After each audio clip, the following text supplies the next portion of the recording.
Hello everyone, I just want to tell you today how I'm doing and how I've made progress with my practice of meditating. I have been working with a method or with a technique to find answers in the mind on an intuitive level. That technique consists basically of question and answer, call and response. So I can ask it in a question, for example, what is really important for me now? Emotions don't matter was the first answer, and there's a certain kind of feeling that I have in the background.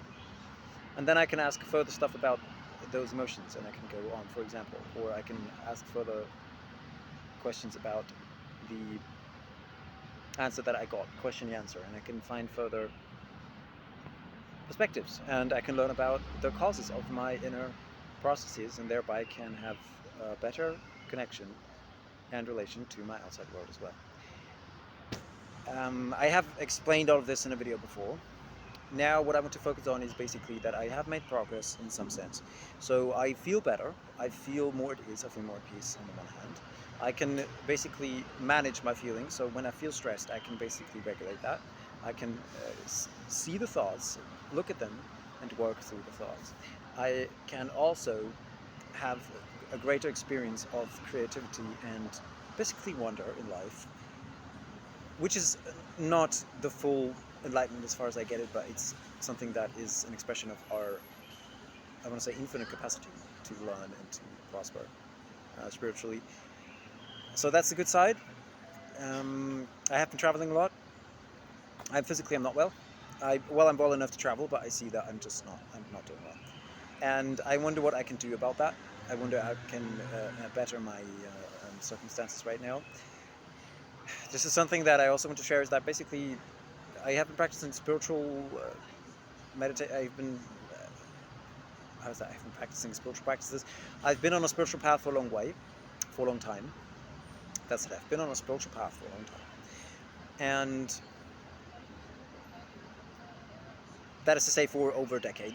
And I had certain expectations, and some things have come true, such as a greater sense of peace of mind, a greater realization of kindness, that I am able to refer to my experience with more kindness and with more appreciation.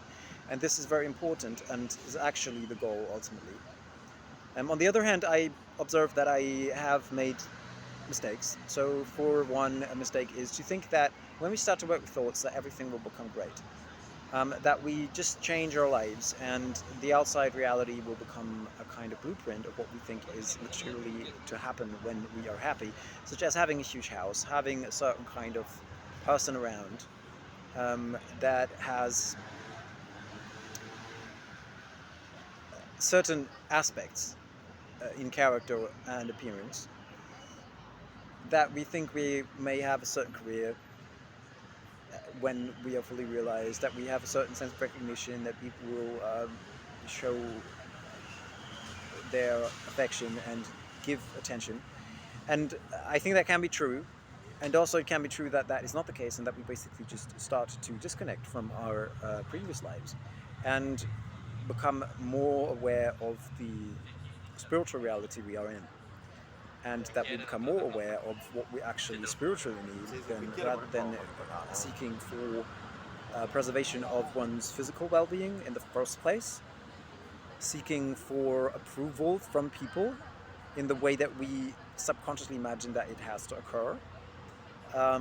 And once we start questioning all of that, we realize that we may not need a certain kind of approval at a time, or we may realize that we just are not getting it, and that is not as such wrong.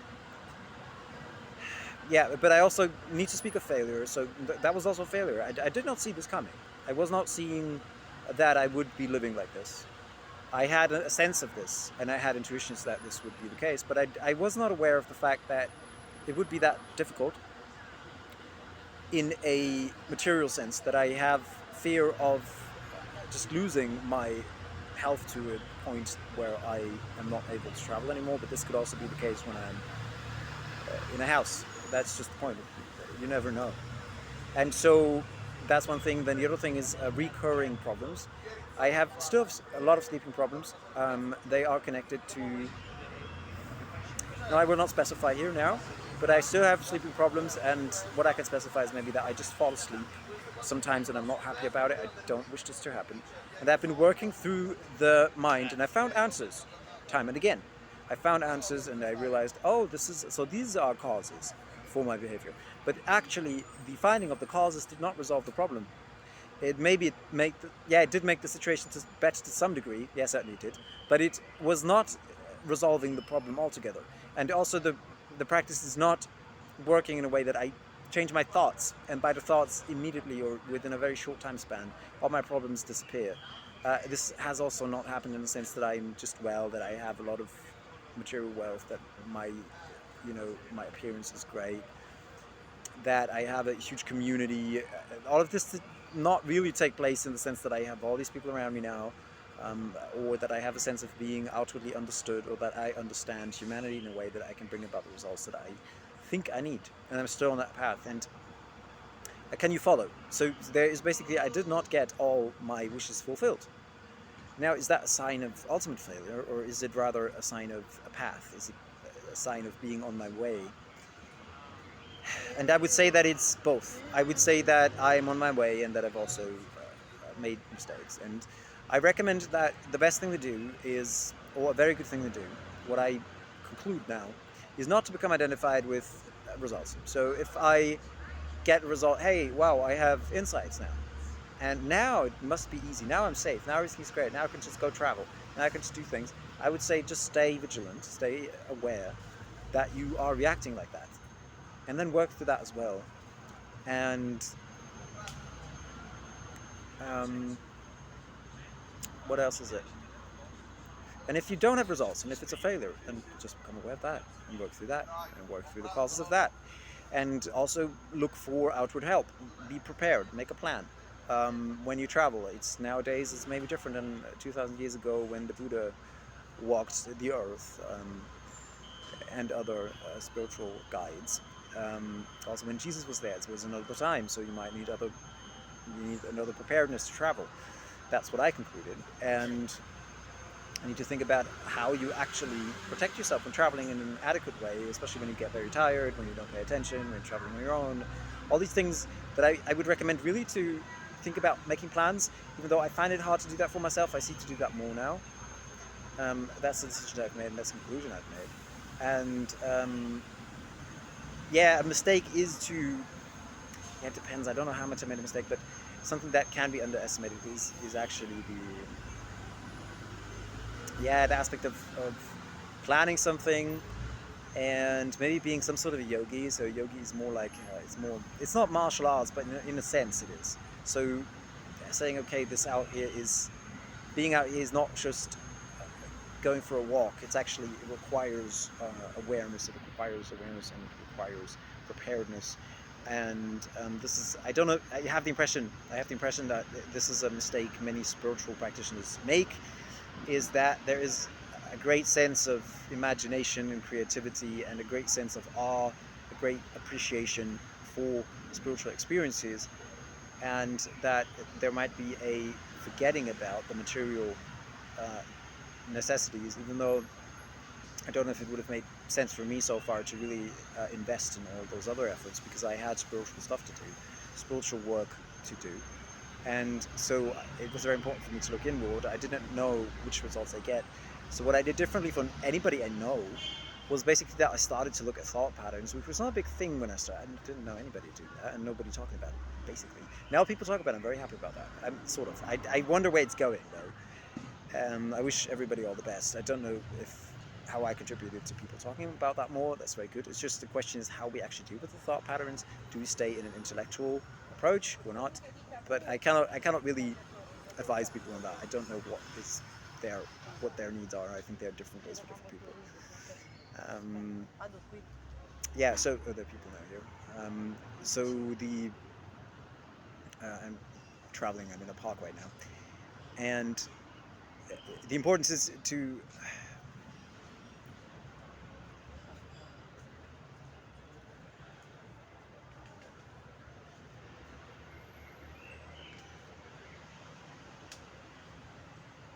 that's the important thing. Is just for me to admit my failures and see my successes.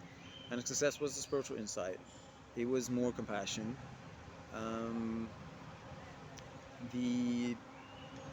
What I was not prepared for is to understand that people don't understand my spiritual experience. and this is big. I had hoped that I would be understood more. And I do know that some people do understand what I'm doing, but there seems to be not a huge community that where there is an open speaking about, where it is openly spoken about how that is to spiritually awaken, and also that kind of practice that I'm doing. And this is what I wanted to say. It's just a novelty. It doesn't seem to be known by anybody I have met so far, or it is not spoken about. I believe that people had known it before, but it seems to not having been in the general awareness of people. And this just causes a lot of problems for me, or challenges. It's very challenging for me because I need to learn a lot of stuff by trial and error. And I was speaking to a lot of people when traveling, and they did not know this practice. And they were practicing some stuff, and I have built this on the knowledge of other people. Like, I did not just invent everything, but to basically look at the thought patterns, go back in the memories from there on. There is no book that I've ever found that is about that. There is no debate online about that I've seen. Maybe there is something, and then please tell me about it, because I do need support.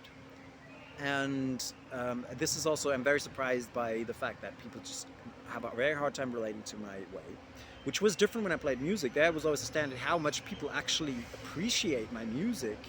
Not that I was very famous, but no, I wasn't. But I did get so much feedback, like so much positive feedback. And now that I don't play music anymore, so positive feedback means people asking me, hey, do you want to come and play music at my birthday party? Or people giving me their contact and saying, oh, just come by and I help you. Or people just asking me, hey, where are you going? What are you doing? And this was very common. It was very common. Even though I always had the impression that I'm not very gifted or not very trained to actually have conversation and to be good at small talk. And I was slightly... I found it very difficult to communicate in general. I did have a social network and everything, but that just went away when I started to practice more and more, and people couldn't really follow anymore. As far as I get it, I speak to some people, but it's very rare, and usually, I mean, if I keep contact with people, they have a certain spiritual practice, can to some degree understand that.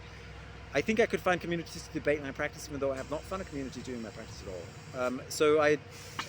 Not really, no.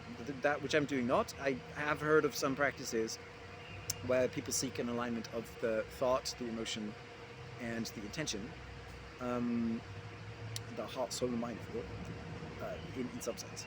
And I might need to seek out those communities now. Yeah, I had decided I need to change my path because I just made the same mistakes again. So I just had not seen through the fact that I don't know how to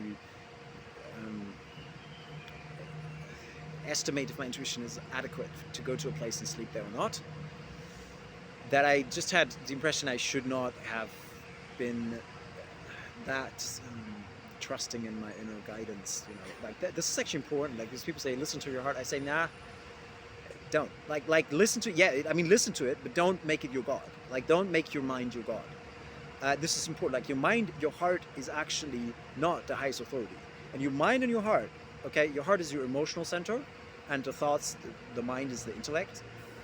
So you may be able to differentiate emotion and intellect. And then you may realize that there's a lot of stuff coming up, but sometimes the emotion feels all right, sometimes the thought as well seems all right. It's like, oh, this is okay, this is the way to go. And it's not really the way. I mean, of course, I can spiritualize it and look back and say from now, like I see it now as something that leads to greater discernment, that I dedicate all my experiences to the practice, and I dedicate my practice to the well-being of humanity. Is that a way I can say this? And it's just very important to be very skeptic of those ideas, to follow your heart. I don't think it's a good plan. Depends on how you define the heart. I know that in Buddhism they call the heart spirit actually the soul. It's basically the soul. They say there is no soul, but then they have the heart spirit. It's basically, I mean, it's not the soul, but it is the soul.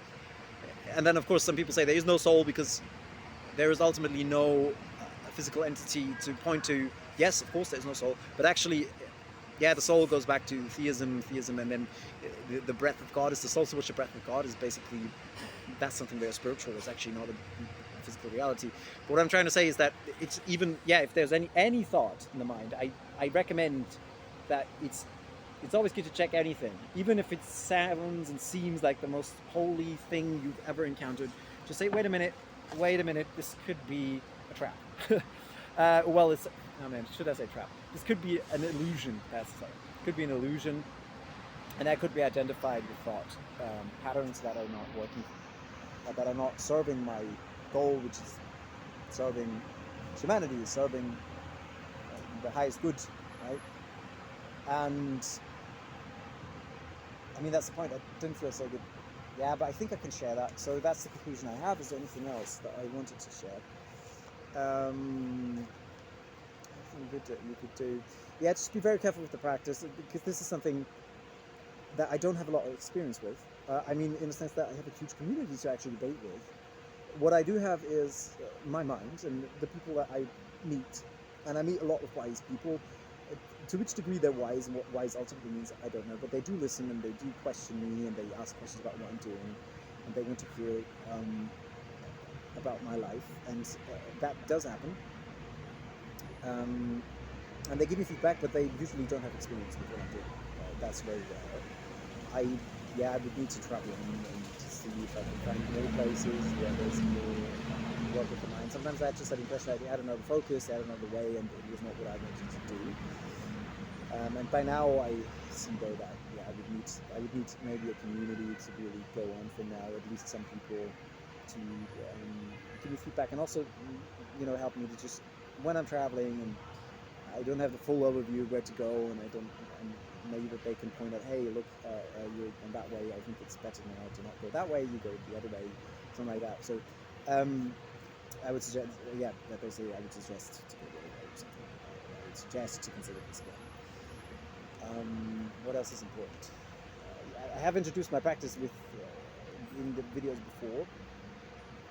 Because excuse me if I'm not very good at speaking right now. I have not been practicing speaking that much, so maybe it's okay to follow. Maybe it's not very binding for you, which is good.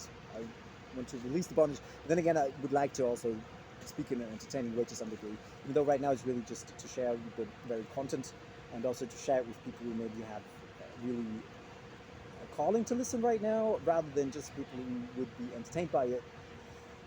I still need to consider my intention there. I just thought it's better to just have some people listening to what I'm doing, and then there's time to ask questions, rather than having a lot of people following me right now and having a huge talk about it, because it's not, I don't know if people would be ready for this, and if I would be ready for a huge debate about my practice, in the sense that this would become a event. And I'm not that trained for events, and I have decided to go out of sort of big events, not do big events with playing music at all. How much I would have done it, I don't know, but I was declined when people came and gave me that feedback that was in a sense very positive and very common. I had that very often, like people would come, and I was well back then. Right now I don't know how well I am, but back then I was strong, and I could travel, and my voice was trained, and I was trained to perform. I was trained to communicate with people when being the artist, like on stage to some degree. I didn't train that very much, but a little bit, so I was fine. Usually wouldn't talk very much, would sing for most of the time. I got a lot of good feedback, but it's quite astounding. It's quite astounding. So I don't know if I need to learn to be like an entertainer and to have that appearance of the entertainer. I had wished that I would not need to do this. Because I feel like that's something that is really a science of its own, and I was more interested in actually working on the mind patterns and looking at that, and not putting my focus on becoming a stage persona and promoting a certain cause. I can still consider doing that, I just don't know how successful that would be now. Good, yeah, if you have any feedback, then that's good. I don't know if I was now a little bit rambling on the thoughts about my stage performance. I don't know. I'll look at that again. And this is really just a video to share with you where I am right now, what I'm doing, and I'll just really shortly explain the practice I'm doing right now. So for example, if I have this video and I feel a little bit uncomfortable, which is very common. Usually when I start speaking in a video, I just feel very uncomfortable.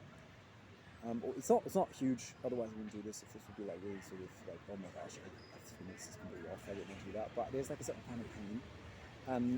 It's not very strong, but there's a certain kind of sense of, say, excitement. There's that sort of stage fright. And now I can ask a question about that, and say, okay, what do I really need to know about that situation now? Ehrlichkeit ist nicht schlimm, that's the first answer. Holiness is not Schlimm is, it's not bad. Schlimm is like, let's say, yeah, it's not, holiness is not bad. And what does that mean? Christ isn't here and is here. Okay, that's, I mean, that gets very spiritual.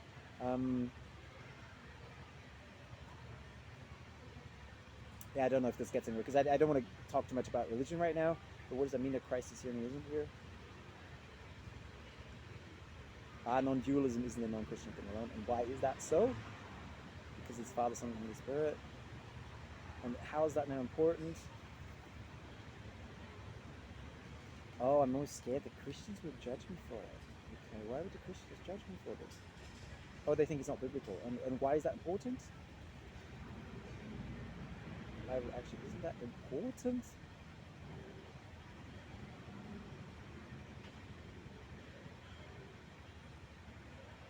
Okay, once you've read the passage and considered the passages and considered them, and then you consider the consideration. And that's also important at the time. Okay. Well, fair enough. I mean, this is not my opinion. So you see, this is not a separate persona from me. This is just an interaction. We have that mechanism within the mind. We can ask a question, get an answer. This is actually some tool that we have. And we seem not to having used that very much. And this enables me, the more I train this, the more precise my answers become. Even though I work every day, I get all the different kinds of information that I have, and it's usually connected to the past, or connected to beliefs, connected to a certain situation, and then my mind searches for information, and I think, and it brings about the information that I have saved as relevant and as true. And then I need to ask myself again and again what is true, and I need to stay vigilant and stay aware. And yeah, I mean, this becomes now about a long talk, but this is now how I can do that, and I can get to another level, and I can just say, if the way I speak here would be what can I say, a really helpful being, which one would that be? Now I see a person and a horse. So it's two beings at once, but it's sort of like first was the person and the horse appeared.